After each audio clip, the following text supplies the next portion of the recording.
इस न्यूज के प्रायोजक हैं डॉक्टर अनुष्का विधि महाविद्यालय। कानून के क्षेत्र में अपना मुकाम बनाएं। प्रतापनगर, ट्रांसपोर्ट नगर, एयरपोर्ट रोड, उदयपुर। अफ्रीकी देशों में उपजे खतरनाक और वायरल बीमारी लंपी ने पाकिस्तान के रास्ते भारत में दस्तक दे दी है। इस वायरस से राजस्थान में गोवंश की मौतों का आंकड़ा 2100 के पार हो गया है। जोधपुर, बीकानेर, जैसलमेर सहित कई जिलों में ये संक्रामक बीमारी कहर बरपा रही है। अब तक हजारों की संख्या में गोवंश इसकी चपेट में आ चुके हैं।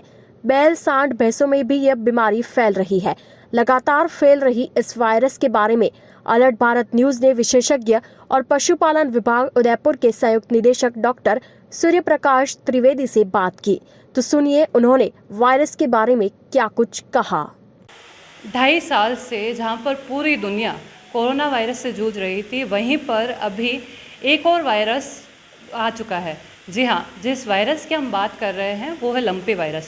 पहले ये वायरस गुजरात में फैला था, लेकिन अब राजस्थान के जो बॉर्डर इलाके हैं वहाँ पर भी ये वायरस फैल रहा है। लेकिन ये वायरस जो है गायों में फैल रहा है, गायों में बीमारी हो रही है और कहें तो मौतें भी हो रही है। अभी हम मौजूद है पशुपालन विभाग में डॉक्टर सूर्य प्रकाश त्रिवेदी के साथ। आइए जानते हैं इस वायरस के बारे में कि ये वायरस कहाँ से आया है। जी सर, बताइए कि लंपी वायरस जो गायों में अभी फैल रहा है वो वायरस कहाँ से आया है? ये वायरस अपने पहले से अफ्रीकन कंट्रीज़ में पाया गया था और इससे अपने एशियन कंट्रीज़ में 2020 में आया, दिसंबर 2020 में। अब ये अपने राजस्थान में भी दस्तक दे चुका है और राजस्थान में बाड़मेर, जोधपुर, गंगानगर इन इलाकों में हो चुका है और काफ़ी केसेस देखने में आए हैं।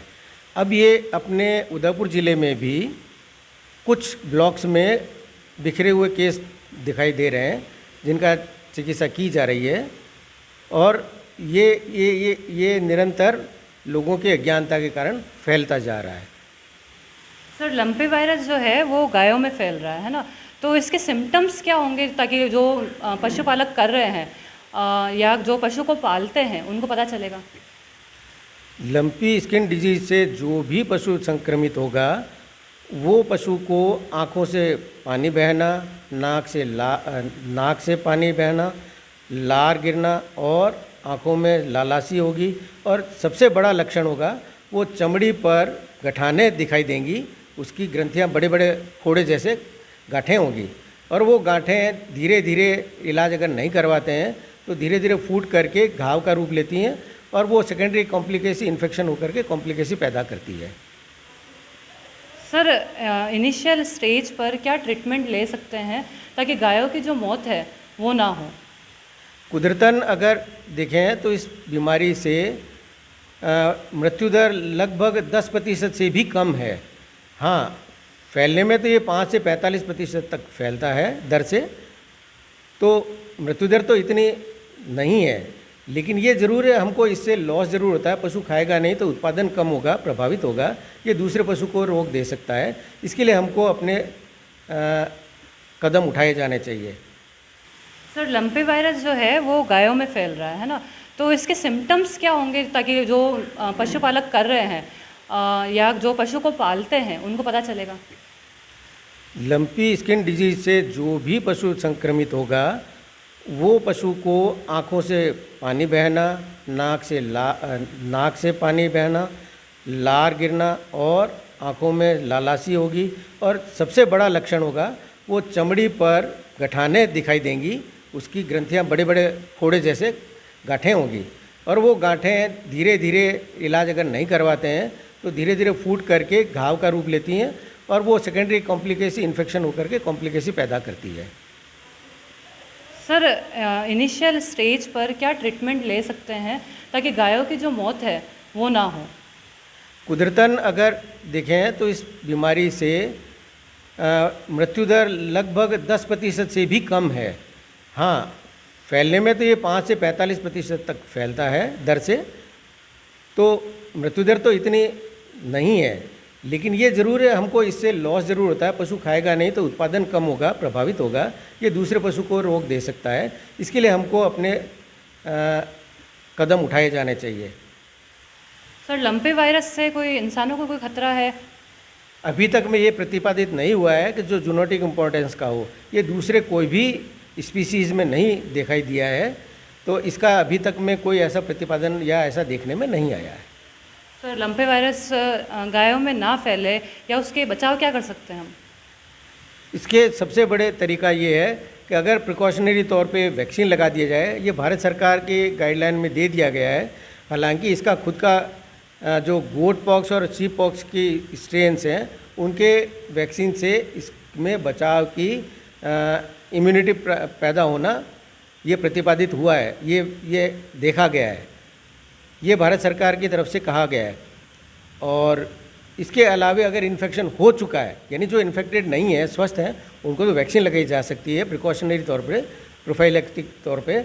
और जिन पे पशु में ये इन्फेक्शन हो चुका है, उनका इलाज कराना चाहिए। सबसे पहले तो उसको आइसोलेट करना चाहिए, जैसे कोरोना वायरस में अपन ये करते हैं। उनको, पशु को जो इन्फेक्टेड है, उनको दूसरों से अलग कर दें, और जो उस पशु को देखभाल करता है, वो आदमी या वो गोपालक या वो सेवक पशुपालक, वो दूसरे पशुओं को भी हाथ लगाने से पहले अपने हाथ अच्छे से धो लें, निष्क्रमित कर लें। इसके अलावा फिर नज़दीकी चिकित्सालय से संपर्क करें और चिकित्सा करवाएं। वहाँ से उनको चिकित्सा की जाएगी, जैसे जिस अनुसार लक्षण होंगे उस अनुसार, उसकी ग्रेविटी के अनुसार चिकित्सा की जाएगी। एक काम पशुपालकों को जो करना चाहिए, उनको अपने बाड़े में साफ़ सफाई रखनी चाहिए। इसके अलावे नीम के पत्तियों का धुआं, कपूर का, गूगल का, इस तरह धुआं करके अपने बाड़े में मक्खी, मच्छर, चींचड़, इन सब से बचाव करना चाहिए। ये लोग ही हैं जो वेक्टर का काम कर रहे हैं और एक से दूसरे पशु में ये रोग फैलाते हैं। सर, जो ये संक्रमित हो जाती है गाय, उनका दूध क्या इंसानों के लिए नुकसानदायक होगा? अभी सच में ऐसा कहीं देखने में नहीं आया और न ही कहीं रिपोर्टिंग में है। हाँ, ये ज़रूर है, इसको गर्म करके उबाल करके पिएं, इस्तेमाल करें। उसको सच कहीं कोई रिपोर्टिंग में नहीं है। तो अभी अलर्ट भारत न्यूज़ के थ्रू जो है लंपी वायरस के बारे में जो भ्रांतियाँ फैल सकती थी लोगों में, वो दूर कर दी गई। सबसे पहली बात तो ये, लंपी वायरस जो है वो गोवंश में ही पाया जा रहा है, अभी तक किसी दूसरी स्पीसीज़ में नहीं पाया गया है। और दूसरी बात ये है कि जो सिम्टम्स, अगर आप इनिशियल स्टेज पे आप लोगों को सिम्टम्स पता चल जाते हैं, तो आप डॉक्टर से सलाह लीजिए और जिस गाय को संक्रमण हो गया है उस गाय को अलग कर दीजिए। और अगर आप उस गाय का सेवा कर रहे हैं, उसके बाद अपने हैंड्स जो है उनको अच्छे से धोकर ही दूसरे गाय को चारा वगैरह डालिए। और अगर जिस गाय को, जहाँ पे आप संक्रमित गाय को जहाँ पे रख रहे हैं, उनको उनके वहाँ पे नीम का धुआं कीजिए। यही कुछ उपाय है जो हमें करने चाहिए। और दूसरा जो भ्रांति फैल सकती है लोगों में, वो ये है कि संक्रमित गाय का दूध पीने से हमें भी लंपे वायरस हो जाएगा। जी, ऐसा नहीं है। आप उस दूध को उबाल कर पीजिए ताकि किसी भी तरह का कोई नुकसान आपका ना हो। अलर्ट भारत न्यूज़ के लिए जय श्री राणावत, कैमरा पर्सन के साथ।